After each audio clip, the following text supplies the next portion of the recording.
Gue tuh sakit hati kan? mantan fansnya. Jadi gue cerita dulu nih. Gue dulu mantan fansnya. Gue kan sempat skip nggak ngikutin NBA. Habis itu tahun 2012an mulai ngikutin. Tahun 2013-14 tuh gue melihat sosok ini gitu. Gue ngelihat waktu biasa lah Youngblood kan. Wah, ini orang asik nih mainnya. Terus lockdown juga gitu kan mainnya kan. Oke juga nih. Gue sampai ada kayak pemikiran radikal bahwa ini orang nih Michael Jordan zaman sekarang nih sampai kayak Anjay. Biasa pemikiran namanya juga anak kuliahan sophomore ini kan sophomore year gitu kan. Delusional ya. Delusional. Smoking apa tuh? Gele. Biasa pagi-pagi nge-wit habis itu nonton game-nya dia kan sama Pacer udah lah kacau lah ngomongannya.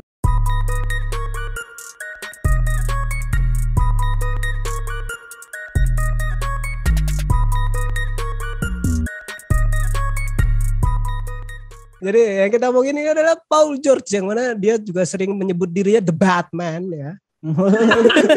Panggilan baru lagi nih. Panggilan baru. Kayaknya dari musim dia di Clippers deh kayaknya. Ya enggak sih? Gue mulai dengar ada sebutan dia menyebutkan diri Batman tuh kalau enggak musim Clippers. Kalau enggak yang musim-musim sering diomongin enggak bisa ngebawa tim lah.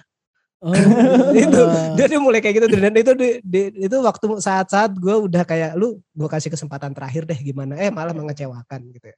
Batman apa Betaman? Itu bener juga ya. Pandemic. Bisa ngelucu lo takin. Bisa juga.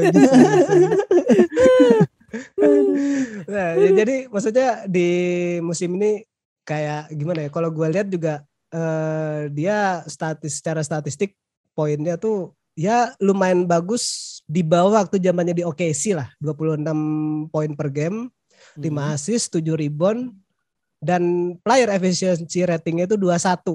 Yang mana tertinggi dari seluruh tim yang gue lihat di bawahnya tuh lupa kalau nggak salah si Reggie Jackson apa ya yang 14 doang apa gimana gitu. Enggak, Reggie Jackson 17.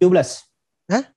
17 Reggie ya? Jackson 17 ya. 17 ya bawahnya Reggie Jackson lah 17 sedangkan dia meledak di 21 poin untuk efisiennya gitu. Yang kita awalnya kan kita sedikit kayak pesimis nih orang nggak ada Clippers tanpa Kawhi apalagi ada si Paul George ya pasti nggak bakal survive lah. Ternyata ini bertahan gitu dia dari top 5 ya, di top 5 ya dia. Mungkin Faiz perlu tanda tangan juga nih surat permohonan maaf buat Clippers nih. tapi mungkin gini aja kita langsung ke ini aja ya Takin kali ya yang mana kita kan pernah dulukin lah udahlah sudahlah ini kita kayak dosa bersama kita pernah apalagi 2 musim pertama tripit ya kan udah tuh PG tuh udah kayak kita hina-hina tuh setara sama Westbrook lah. Iya, padahal gue punya sepatu ya loh. Oh ya PG yang ini ya, yang PG 2. Ya PG 2. Yang ada strapnya. Iya. Jadi gimana menurut lu Ken dengan PG sebagai most valuable player-nya Clippers nih di musim ini nih? Iya.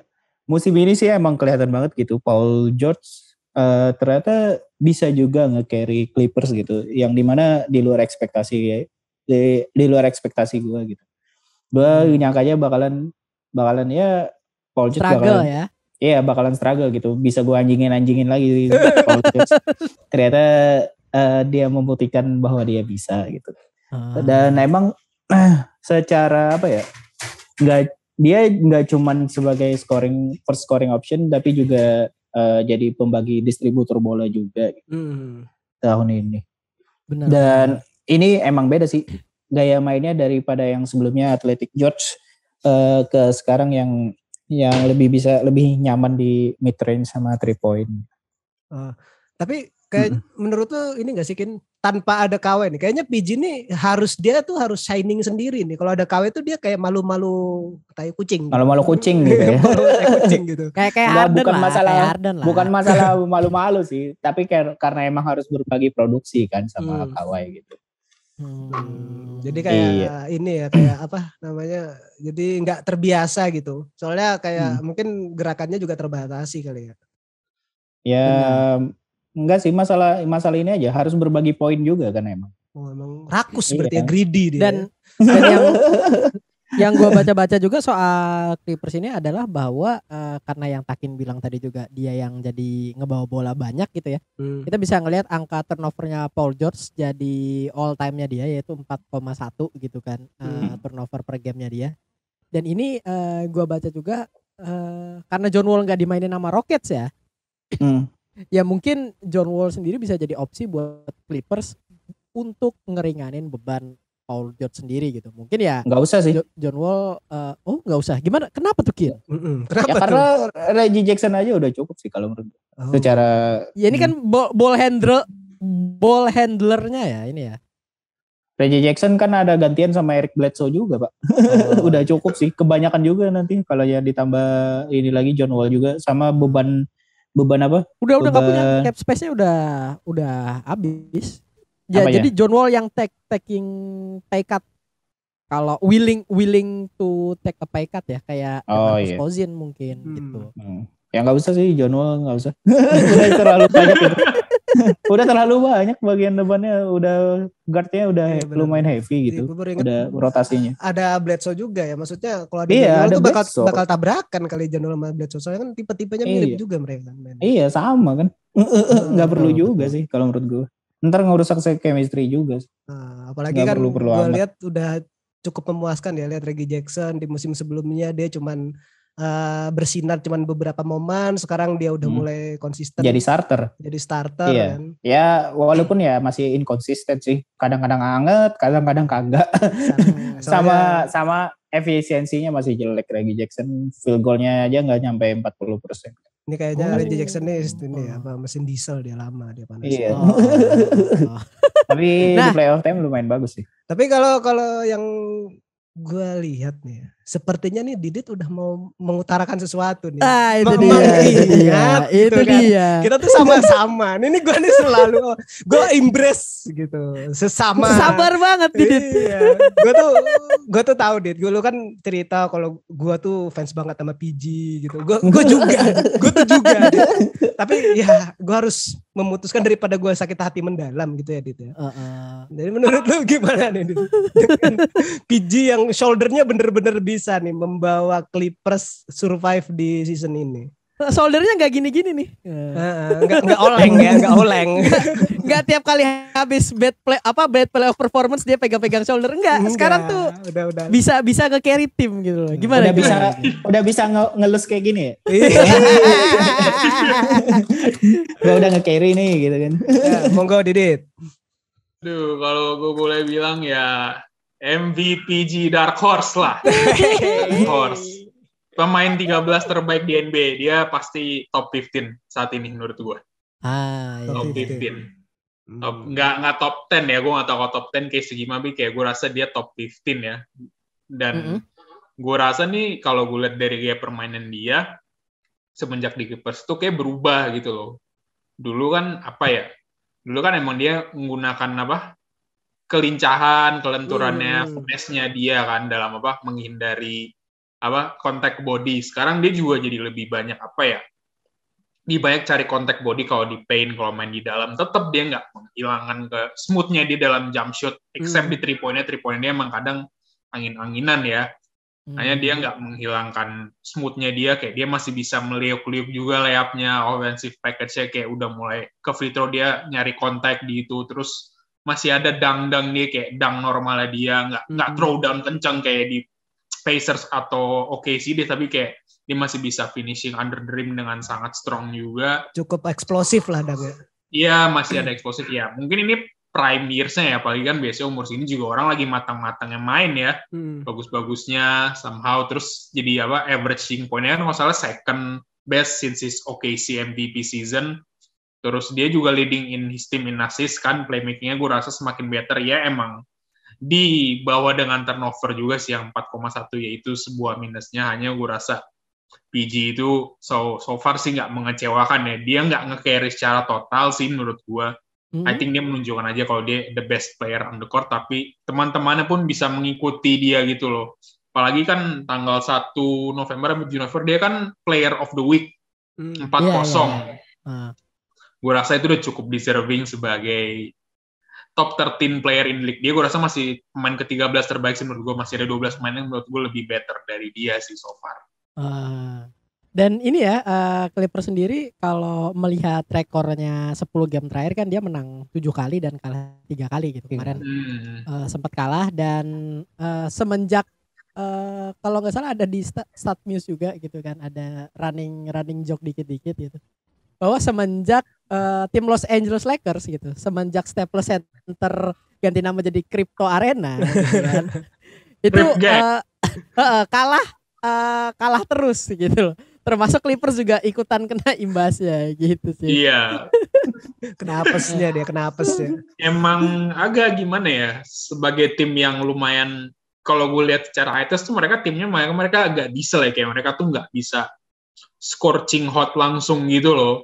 Kayak mereka tuh harus si Clippers ini kayak harus ngumpulin tempo dulu, menyesuaikan sama permainan permainan tim lawan. Jadi kayak style tuh kalau gue lihat kayak dia pengen feeling the game dulu, feeling how the opponent attack, how the opponent defend. Jadi kayak mereka tinggal merespon dengan caranya mereka juga kan. Apalagi pas sempet yang gue lihat lawan Bulls kan sebenarnya almost win, hanya ya akhirnya Bulls sudah keburu ngegas duluan. Nah sementara Clippers kayak tim diesel gini kan nggak semua bisa lari ya. Maksudnya kayak kalau hot ya lagi hot, tapi kalau lagi dingin tuh kayak nggak bisa langsung ke hot yang kita harapin. Jadi kayak udah keburu ketinggalan pas lawan Pelicans juga awalnya udah mau ngejar, tahu-tahu mungkin nggak sehabis ya kehabisan juga, ketinggalan juga gitu loh. Kayak loss mereka kayak udah calculate loss karena mereka nggak playing at their best basketball aja menurut gue. Kayak gue jarang melihat mereka mainnya jelek banget tuh, nggak. Kayak mereka tuh masih bagus gitu loh mainnya sampai quarter tertentu.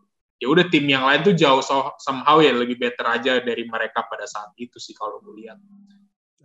Dan ini ada yang menarik juga ya, soal balik lagi statistik Alpha George ini ya. Ini kan carry tim nih. Gitu iya. Kan. Karena dia ada temporary ya kayaknya. Temporary. Ini statistik yaitu red scoring dan passingnya gitu. Yang mana kan tadi poin per gamenya udah dijelasin sama Rudy Slamdang juga. Ini red scoring sama passingnya itu on par sama pemain kayak Steph Curry, Giannis Antetokounmpo, dan Nikola Jokic gitu. Betul. Nah, dan juga ketiga pemain yang gue sebutin tadi itu steal-nya masih kalah sama Paul George gitu. Paul George ini ya balik lagi tetap Paul George, yaitu two-way elite player juga gitu kan. Dan juga dari sini adalah karena kita tahu ya bahwa di mana-mana gitu kan, second star itu di tim itu pasti mau nggak mau ngubah gaya mainnya buat star utamanya gitu. Harden ngubah gaya main buat Kevin Durant gitu. Kevin Durant pun ngubah gaya main buat Steph Curry, ya mungkin itu mutual ngubahnya gitu kan. Yang mana di sini juga George sendiri harus ngubah gaya mainnya waktu ada Kawhi Leonard gitu. Dan makanya itu George yang nggak ada Kawhi Leonard ini, kita bisa ngelihat kayak ini jadi potensi puncak potensinya dia gitu kan.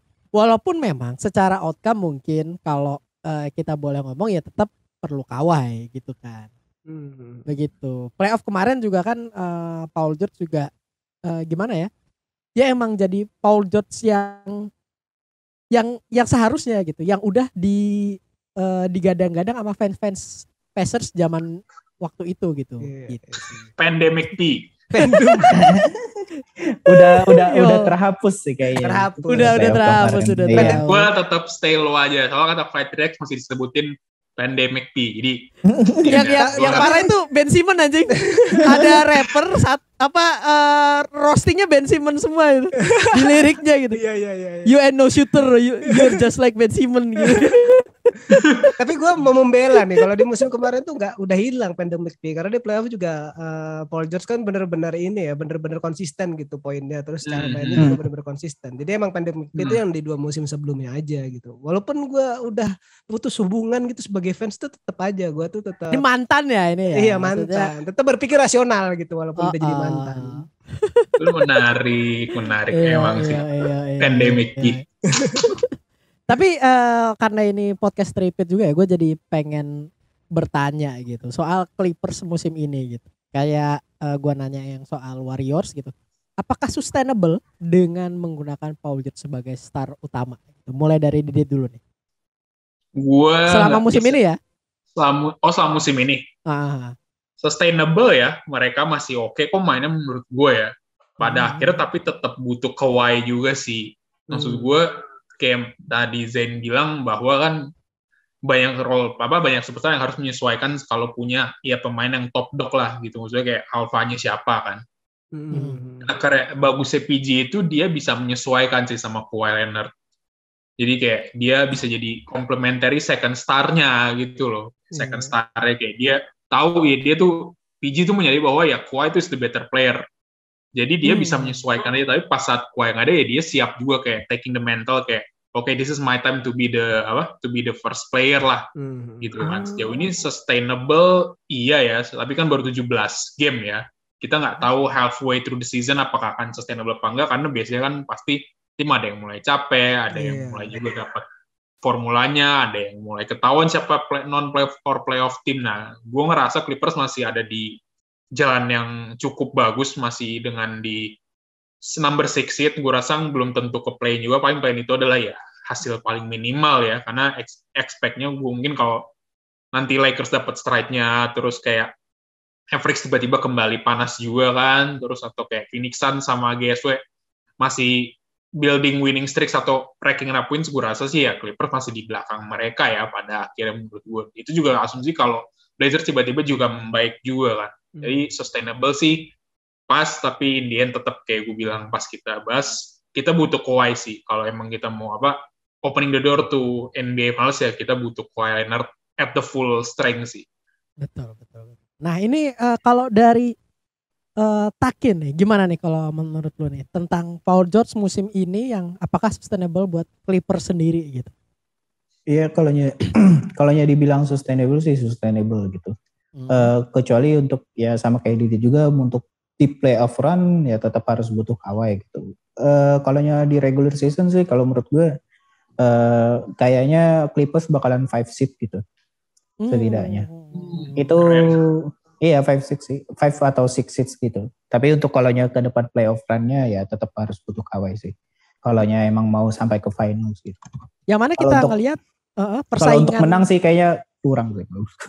Iya benar. Kalau untuk menang sih kurang. Maksud gue tuh lebih ke bisa nggak ini masuk playoff gitu kan. Yang mana ini kan bisa sih. Beneran jadi keraguan yang di awal musim kita obrolin juga gitu.